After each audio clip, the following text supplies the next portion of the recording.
तो बच्चों, अगर आप नीट या जेई के स्टूडेंट हैं तो निश्चित रूप से ये वीडियो काम का है।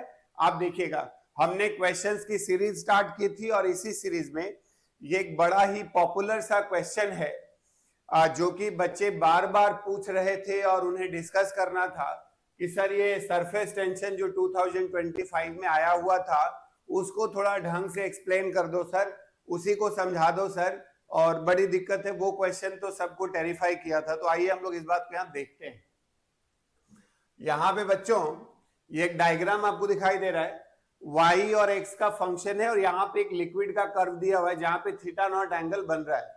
यहाँ पर x के साथ थीटा का वेरिएशन है और y और सरफेस टेंशन और इसके बीच में रिलेशन हम लोग यहाँ पर बताना है।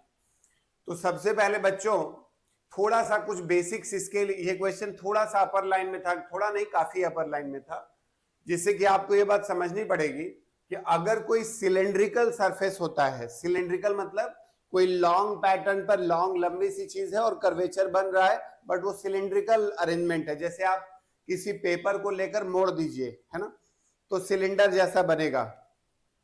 किसी A4 शीट को लीजिए और ऐसे करके मोड़ दीजिए तो सिलेंडर जैसा बनेगा। तो सिलेंडर के लिए बच्चा या लिक्विड का जो शेप होता है वो सिलेंड्रिकल होगा। तो shape of the liquid will be what, cylindrical. और सिलेंड्रिकल सरफेस के लिए जो एक्सेस प्रेशर होता है, सिलेंड्रिकल सरफेस के लिए जो एक्सेस प्रेशर होता है वो होता है S/R के बराबर। सो सिलेंड्रिकल सरफेस के लिए एक्सेस प्रेशर जो होता है वो होता है S/R के बराबर। तो यहां पर जो एक्सेस प्रेशर है बेसिकली वो प्रेशर डिफरेंस S/R के बराबर हो गया, और यहां पर्टिकुलर पॉइंट पर जो प्रेशर का डिफरेंस है वो ρg(y) लिखा जा सकता है, क्योंकि लिक्विड कॉलम का जो हाइट है वो y के बराबर है। तो ये हो जाएगा S/R। ठीक है बच्चों, तो ये बात आपको दिमाग में बैठ गई कि यहां पर लिक्विड का जो शेप ऐसे करके बन रहा है तो ये वाली जो पर्टिकुलर हाइट है वो y के बराबर है। तो यहां पे ये वाली जो हाइट है वो y के बराबर है।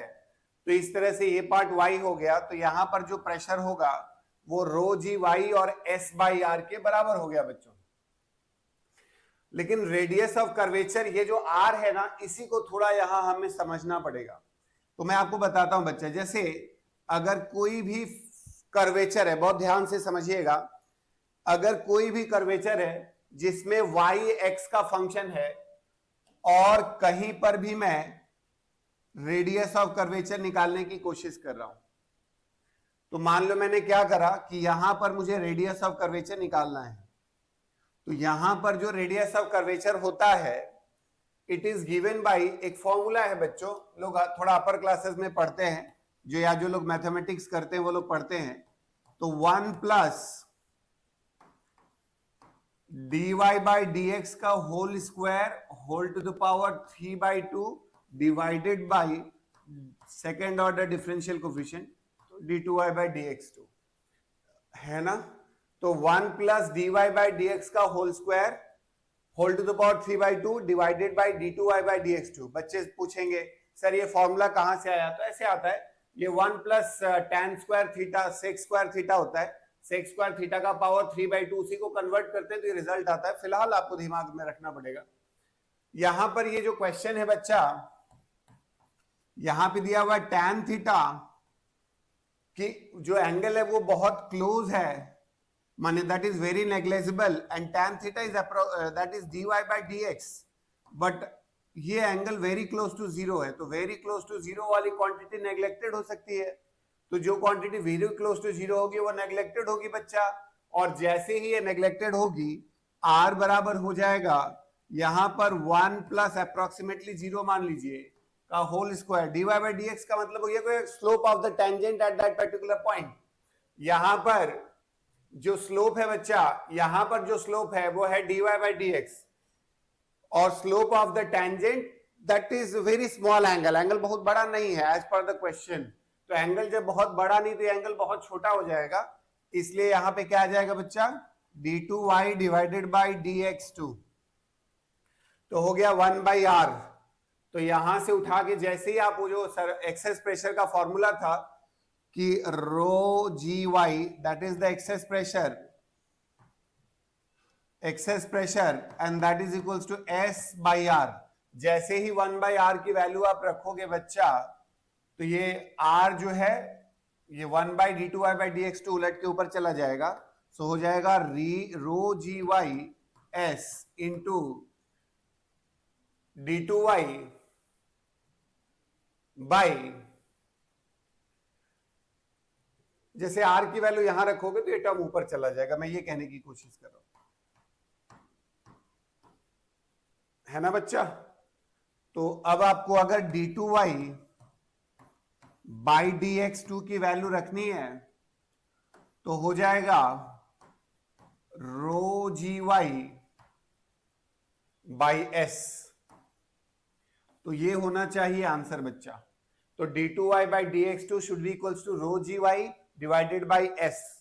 तो अगर मैं फिर से बात को बोलूं, मैंने कहा कि ये सरफेस टेंशन का जो क्वेश्चन था काफी पॉपुलर था, तो आपको पहले इस क्वेश्चन में लिक्विड प्रोफाइल को अच्छे से समझना है।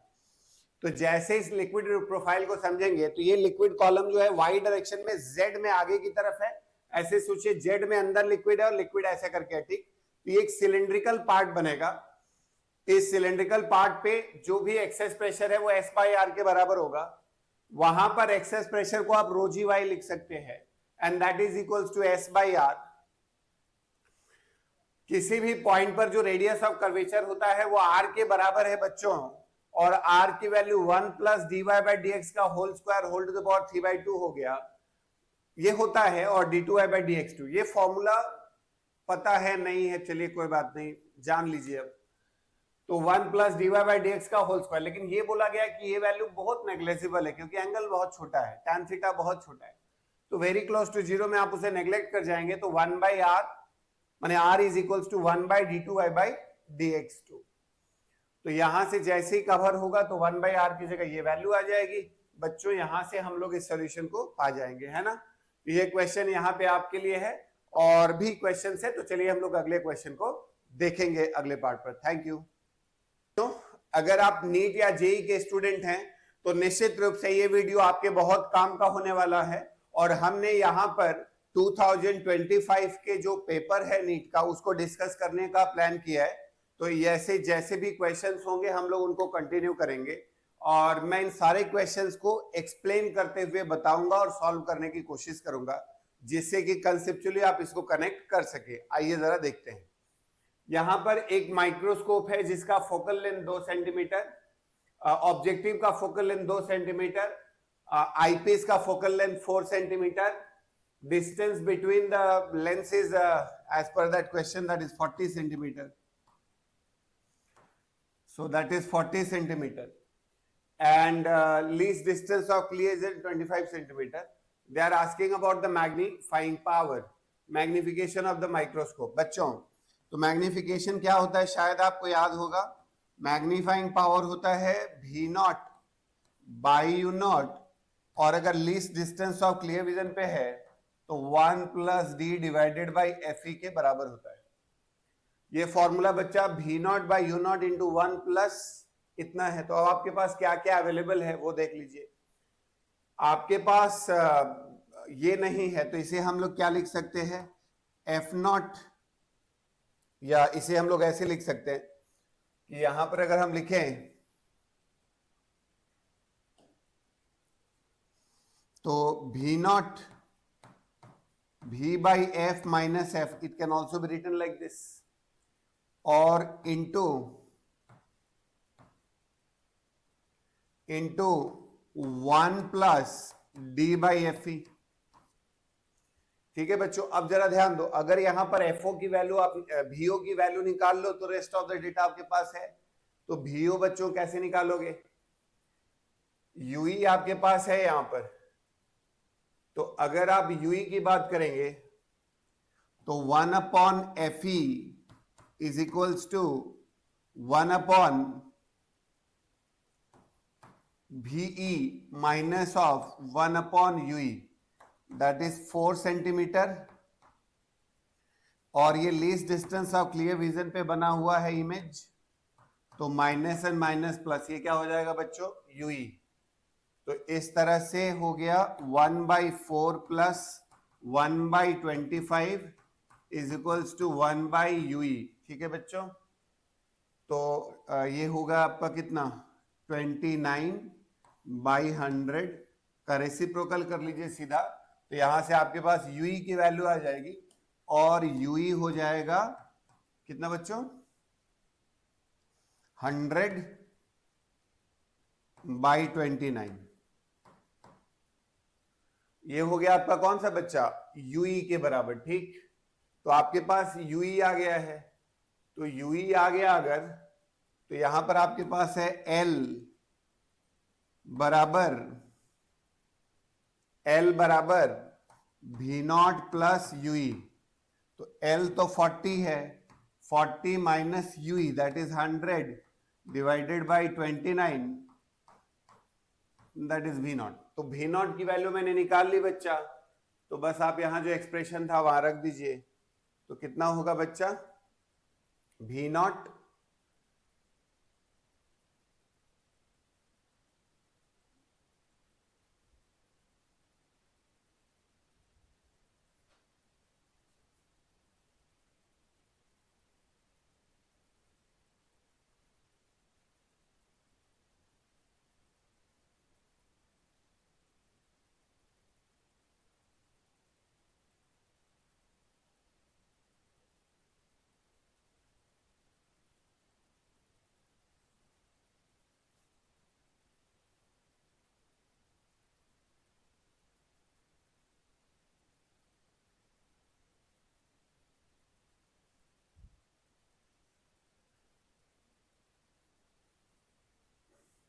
तो बच्चों यहां पे जो देखेंगे L की वैल्यू V0 की वैल्यू आ गई, ये आएगा 1060 divided by 29 that is V0 correct. तो इस तरह से अगर आप देखें तो अब आपके पास जो मैग्नीफाइंग पावर था, तो that magnifying power equals to how much बच्चों V0 माइनस ऑफ 4 आपके पास FO था ना, that is 2 divided by 2 into 1 plus D by FE। बच्चा इसको सॉल्व करोगे आप तो ये अप्रोक्सीमेटली हो जाएगा 1000 by 2 by 29 into 29 divided by 4 it is 125। so magnifying power should be how much बच्चा 125। मैं फिर से बोल देता हूं, एक बार आप ध्यान दें। फोकस दिया हुआ है, FE दिया हुआ है, लेंथ दिया हुआ है, D दिया हुआ है। तो आपके पास फॉर्मूला तो जनरली यही याद है, लेकिन हमारे पास जो डेटा अवेलेबल है बच्चों उसी से हमें काम करना होगा यहाँ पर। तो V0 by U0 into 1 plus D by FE लिखोगे प्यारे बच्चों, तो V0 minus FE by FE। तो अब इसमें क्या किया, F0 दिया हुआ है मुझे, मैंने यूज कर लिया, बस केवल आपको V0 निकालना है। वो कैसे निकलेगा, लेंथ से। UE अगर पता है तो हो जाएगा। अब UE कैसे पता चलेगा, क्योंकि यहाँ पर जो इमेज बन रहा है बच्चा वो least distance of clear vision पे बन रहा है। तो least distance of clear vision पे अगर इमेज बन रहा है तो वहां से आप UE निकाल लीजिए, केवल उस इक्वेशन में प्लेस करिए। V0 आ गया, वहां से V0 आएगा तो आप मैग्नीफाइंग पावर को सिंपली यहां से कैलकुलेट कर सकते हैं। ठीक है बच्चों, तो चलिए हम लोग अगले क्वेश्चन पे कैरी करते हैं बच्चा। अब आइए क्वेश्चन देखते हैं। यहां पर हम लोग इस क्वेश्चन में क्या है यहां पर कि there is a vertical wall like this, uniform rod of mass this much, 200 kg का एक रॉड है and length 5 metre. It is making an angle of 60 degree with the vertical. तो यहां से नॉर्मल रिएक्शन बच्चा मान लेता हूं N1, और ये स्मूथ है इसलिए नो फ्रिक्शन, यहां पे कोई फ्रिक्शन नहीं होगा, but it will have a tendency to skip like that. ये इधर मूव करने की कोशिश करेगा तो फ्रिक्शन इस तरफ होना चाहिए, और ये F2 ले लेता हूं। नॉर्मल रिएक्शन जो है वो N2 के बराबर होगा। यहां पर बच्चों क्या होगा, ग्रेविटेशनल पुल होगा, अर्थ खींचेगी। तो अर्थ ग्रेविटेशनल पुल नीचे की तरफ है बच्चा, और यहां पर नॉर्मल रिएक्शन ऊपर की तरफ, टेंडेंसी टू स्लिप। ये जब रॉड ऐसे करूंगा तो इधर स्लिप करने की कोशिश करेगा तो फ्रिक्शन इधर लगना चाहिए, नॉर्मल रिएक्शन इधर होगा। तो हमें बताना है कि friction force that rod floor will exert. तो यहां पर जो फ्लोर है वो कितना फ्रिक्शन फोर्स एक्सर्ट करेगा, यही हमें यहां पर बताना है बच्चों। तो आइए देखते हैं। जो N1 की वैल्यू है वो फ्रिक्शन के बराबर है, इसका मतलब N1 की वैल्यू जो होगी वो F2 के बराबर हो जाएगी। N1 की वैल्यू F2 के बराबर होगी। हम लोग क्या कर सकते हैं, यहां पॉइंट A ले लीजिए और ये वाला पॉइंट B ले लीजिए। Taking the log about point B, taking log taking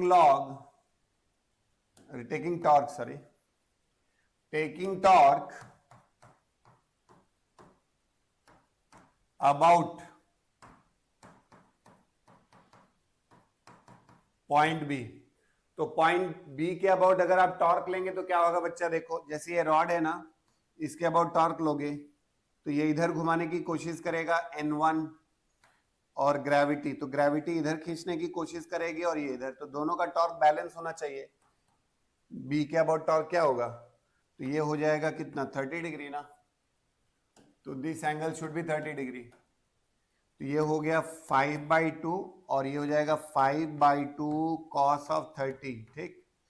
और ये वाला कितना होगा बच्चा, 5 sin 30। तो आइए देखते हैं। तो टॉर्क लेंगे अगर हम यहां से, तो N1 into 5 sin 30 is equals to mg into 5/2 cos 30, that is 5/2 cos 30। बच्चों ध्यान दीजिएगा यहां पर आप लोग, ये हो जाएगा N1 इंटू 5/2 200 इंटू 5/2 इंटू √3/2, ठीक है बच्चा। तो ये इससे कैंसिल हो गया, ये 2 से 2 कैंसिल हो गया, तो कितना होगा बच्चों, सो N1 should be nothing but, calculation देख लीजिएगा 103, ऐसा होना चाहिए न्यूटन, है ना। तो इसका मतलब क्या हुआ बच्चों, टॉर्क लोगे तो जो फोर्सेस यहां से पास कर रहे हैं उनका टॉर्क क्या हो जाएगा, 0। तो इसलिए N2 और F2 पे कोई बात करनी नहीं है। तो आप ऐसे सोचो, जब आप एक पेन को पकड़ते हो तो पेन को पकड़ोगे तो क्या होगा, देखो ये वाला अगर ऐसे करूंगा तो ये इधर घुमाने की कोशिश कर रहा है, तो N1 इधर घुमाने की कोशिश करेगा और mg इधर घुमाने की कोशिश करेगा, तो mg इधर घुमाने की कोशिश करेगा, N1 इधर घुमाने की कोशिश करेगा, दोनों की टर्निंग टेंडेंसी मैच कर जाएगी तो बन जाएगी बात। तो हमने क्या लिखा, N1 sin दिस मच, तो N1 into this perpendicular separation and mg into 5/2 cos 30, solve करेंगे N1 की वैल्यू आ जाएगी, है ना बच्चा। तो ये क्वेश्चन है जिसका आंसर आपको पता लगा।